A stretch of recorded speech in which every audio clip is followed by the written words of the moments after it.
इस समय आवश्यकता किसकी है? तेज धारण करने की या शांत होकर सहने की? जो इस विवेक को नहीं धारण करता है वो अपने सतमार्ग को खो देता है। अब आपके गुरु निंदा कोई कर रहा है, इष्ट निंदा कर रहा है, धर्म विरुद्ध आपके साथ व्यवहार कर रहा है, एक बार क्षमा करने का अवसर है। पहली बार जिससे मिले हो और वो गलती कर रहा है तो उससे क्षमा कीजिए। एक बार क्षमा, सावधान, अब दोबारा शब्द नहीं, एक बार क्षमा। अगर दोबारा तो आप में सामर्थ हो तो जबान बंद कीजिए, नहीं कान बंद कीजिए और वहां से निकल जाइए। दंड देने की सामर्थ अपने लोगों में नहीं है, क्योंकि ईश्वर दंडधारी है, हम उनके दास हैं, वो देख लेंगे। अपने को हट जाना चाहिए। उस सभा में, जिस सभा में अधर्म बर्ताव हो रहा है, यदि आप बैठे रहे तो उसी अधर्म के आप भी भागी बनेंगे। जिसमें संत निंदा हो रही, भगवत निंदा हो रही है, अगर वहां आप चुपचाप बैठे हैं, विरोध नहीं कर रहे हैं, तो वही पाप आपको भी लगेगा जो निंदा करने वाले को लगेगा। इसलिए या तो उठ के वहां से चल दें और या फिर उसका विरोध करें। सभा में खड़े होकर उसका विरोध करें कि आप ऐसा नहीं कर सकते। इसके करने से आप पाप से बच जाएंगे। अवसर देख करके कभी कभी शांत होना पड़ता है और कभी कभी भयंकर रूप भी धारण करना पड़ता है। इससे वो अपने परमार्थ को बचा लेता है। तुम्हें क्षमा का अवसर बताता हूं, जैसा मनीषी पुरुषों ने अनुभव करके सिद्धांत लिखा है। जिसने कभी तुम्हारा एक बार उपकार किया हो जीवन में, बड़े से बड़ा अपराध बन जाए तो उसको एक बार माफ कर दीजिए, क्योंकि उसने उपकार किया। कभी थोड़ा भी तुम्हारा हित किया है और उससे यदि अपराध बन जाए तो पहले के उपकार का स्मरण करके बिना दंड दिए उसे छोड़ देना चाहिए। जाइए आप, इससे तुम्हारा क्षमा बल बढ़ेगा। जिससे अनजान में अपराध हो गया है आपके साथ, उसे पता नहीं था, उसको क्षमा कर दीजिए। क्योंकि सबके लिए सर्वज्ञता सुलभ नहीं है। वो अज्ञानी है, अज्ञान के कारण अपराध बन गया तो क्षमा कर दीजिए।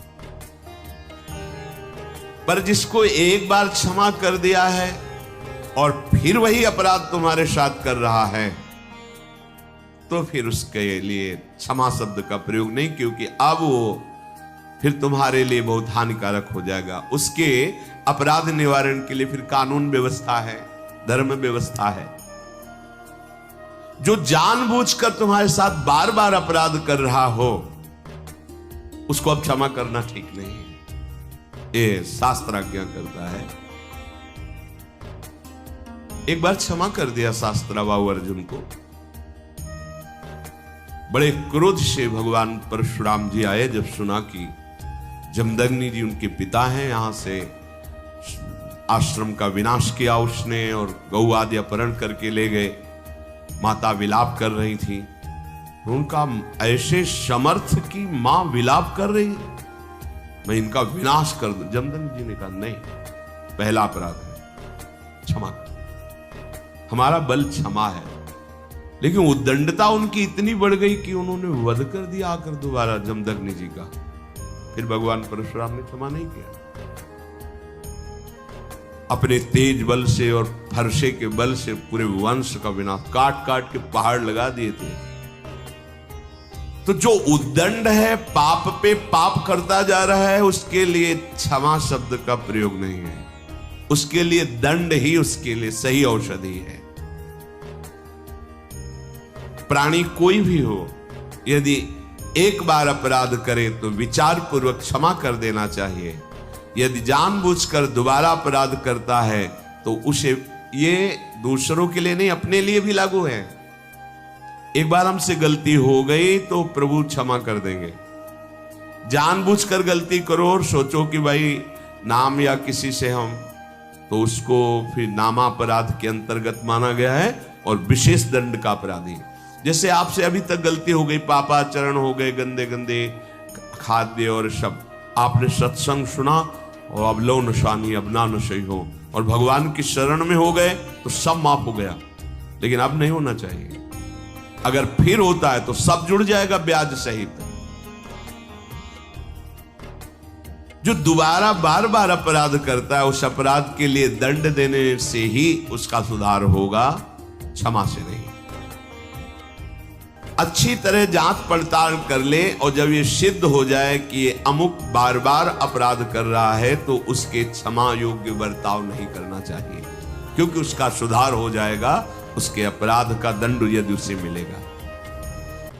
कोमल स्वभाव और उग्र स्वभाव ये दोनों होने चाहिए। अगर कोमल ही स्वभाव एकदम बनाए रखोगे तो फिर धर्म का भी पालन नहीं कर सकते हो। कई बार जैसे कहा है कि आपकी दृष्टि में पावर होना चाहिए। आप देख के मुस्कुरा दिए, आप ऐसे सरल ढंग से देख, कोई भी आपको बात करेगा, छेड़ेगा, परेशान करेगा। अंदर से भगवत चिंतन चल रहा है, सबके प्रति भगवत भाव है, लेकिन आपकी दृष्टि में बचाइए अपनी दृष्टि को, तो आपकी दृष्टि में सामर्थ्य आ जाएगी। ऐसे ही आप जो देखते रहते हैं आपकी दृष्टि शक्तिहीन होती रहती है। संत अपनी दृष्टि को, तो जितना आप अपनी नेत्रेंद्रिय को फिर आप देखेंगे तो सामने वाले के अंदर जो अपराध वृत्ति भयभीत हो जाएगा। दृष्टि में बहुत तक सगर के जो 60,000 पुत्र बड़ी मनमानी करके उतरे। किसी ने घोड़ा बांध दिया था कपिल आश्रम में, भगवान कपिल देव जी तो अपने ध्यान में बड़ी उद्दंडता शुरू कर दी आश्रम। तो केवल देखा ही था, भस्म हो गए। संकल्प नहीं किया था, ऐसा शास्त्र में लिखा है कि उन्होंने संकल्प किया हो जाओ भस्म, ऐसा कुछ नहीं, केवल देखा ही था, भस्म हो गए। उन्हीं के उद्धार के लिए तो भागीरथी गंगा जी का प्रादुर्भाव भूतल पर हुआ। तो सदैव कोमल स्वभाव नहीं रखना चाहिए।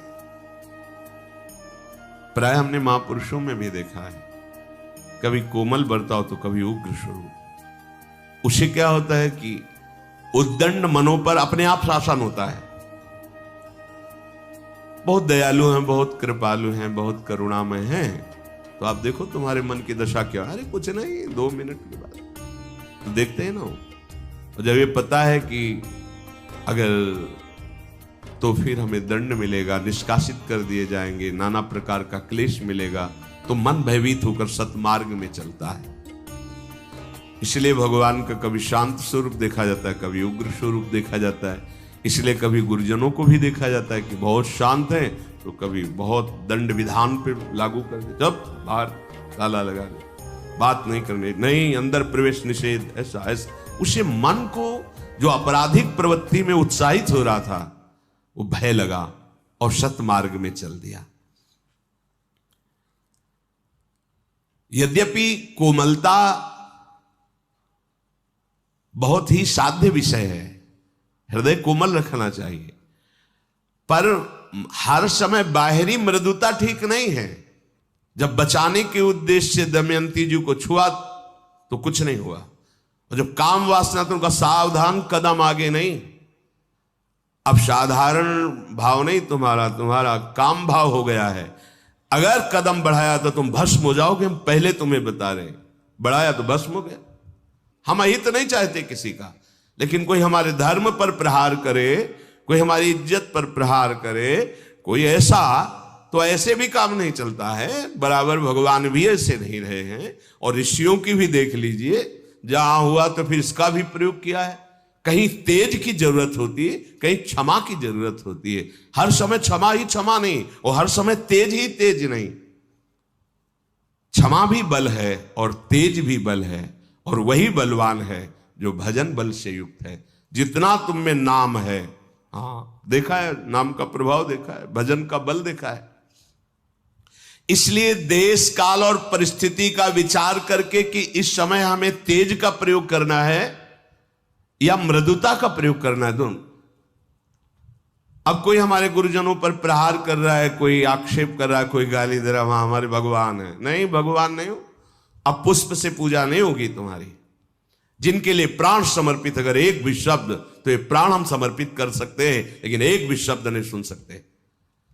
ये तेज भागवती को होगा। सर्वम खलमिदम ब्रह्म की सिद्धि किए हुए महापुरुष की बात कह रहे हैं।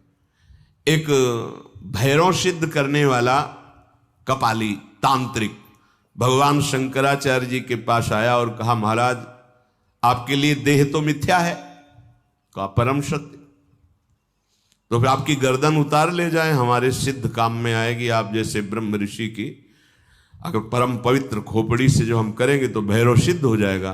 बोले, हाँ हमें कोई परेशानी, आप उतार सकते हो, पर अभी उतारोगे तो बहुत से शिष्य हैं, बाधा पहुंचा देंगे। प्रातः 4 बजे ब्रह्म मुहूर्त में आना, हम इस पीपल के नीचे ध्यानस्थ होंगे और तुम गर्दन उतार ले जाना। सत्य बोले, कोई ऐसा नहीं कि कोई प्लानिंग, कुछ नहीं, ब्रह्मस्वरूप। जैसे दधीचि ऋषि से देवताओं ने प्रार्थना की कि आपकी अस्त्रियों से जो अस्त्र बनेगा उससे वृत्तासुर मारा जा सकता, अन्यथा नहीं। शांत हो गए, अपने प्राणों को ब्रह्म में स्थित करके छोड़ दिया शरीर को। और उनके परम पावन दिव्य तपोमयी अस्थियों से वज्रादि बड़े अस्त्र बने जो अमोघ अस्त्र कहे गए। तो प्रातः 4 बजे वो कपाली भगवान शंकराचार्य जी की गर्दन उतारने के लिए जब आश्रम में प्रवेश हुआ तो स्वामी नरसिंहाश्रम जी ब्रह्मबोध सर्वम खलमिदम ब्रह्म, इसकी सिद्धि प्राप्त किए हुए महापुरुष गंगा से हुंकार मारी और दौड़ पड़े और गुरुदेव के नजदीक नहीं पहुंचा, उठाकर पटक दिया, फाड़ दिया, जैसे नरसिंह भगवान ने हिरण्यकश्यप को फाड़ दिया उसको। हर समय क्षमा की जरूरत नहीं है, हर समय तेज की भी जरूरत नहीं, अत्यंत आवश्यक है। जहां धर्म जा रहा हो वहां प्राण जाना श्रेष्ठ है, धर्म जाना नहीं।